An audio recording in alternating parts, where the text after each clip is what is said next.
All right, guys. So we already went over some of the assumptions about the web form here. The additional tools that you're going to need to make this happen. Uh, First, you need a way of getting that rental information. So you need a data source that isn't manual. And so how you grab that data is usually through an API, which is a way of accessing somebody else's database. They allow you to do it. And there's really only two sources out there with open APIs that you can grab this type of information from. One is Zillow, and the other one is Rentometer, who I also happen to think they tap into the Zillow data as well. Um, but from an ease of use standpoint, Rental Meter is the way to go, in my opinion. I'm sure a lot of you already use Rental Meter. If you already have a paid account, then this is pretty easy. Uh, However, if you want to do this without to automatically, you're going to need to use one of those two open APIs. I'm going to show you how to do it using Rental Meter since that's what I use.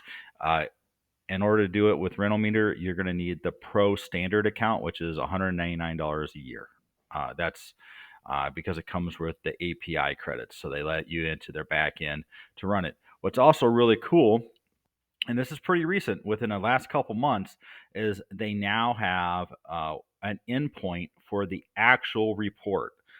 That's new. I was having to generate my own PDF reports for a long time just using the data from their site. Now you can actually get that nice little PDF report that it generates. I know a lot of you already know what I'm talking about. And you can grab that and attach it directly to the email that we're about to send. So that actually makes this integration a whole lot simpler. And that's exactly what I'm going to show you how to do today. Uh, However, you will need to have this pro standard account in order to be able to do it. In my mind, it's very much worth the money, and it's also makes you look very professional.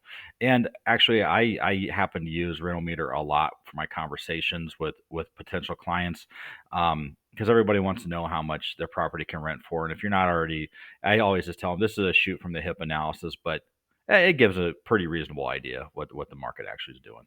All right. So that's that. You're also going to need a parser.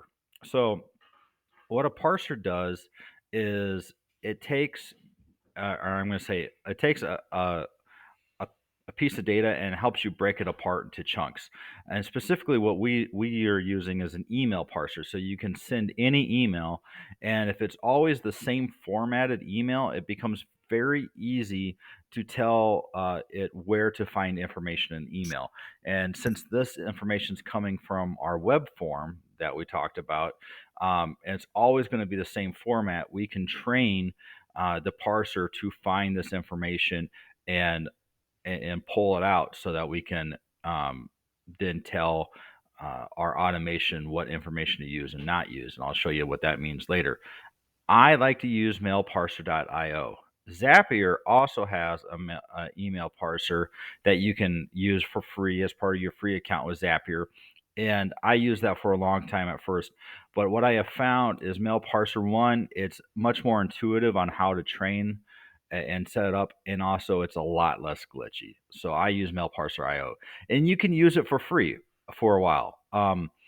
You have They have this free account. I have to pay for it because I have a lot of other automations. But if this is the only automation you do and you don't think you're going to get more than like 30 of these requests a month, then it's free. And I would highly recommend just using the mailparser.io mail parser from the beginning because it's more stable, it's easier to understand, it's more intuitive.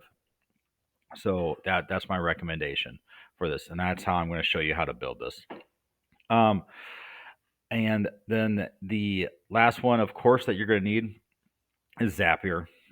This is the engine that I'm going to show you how to build it in, and it's pretty easy. Let me see. I had it up on the pricing page. Let me get to the pricing page here real quick.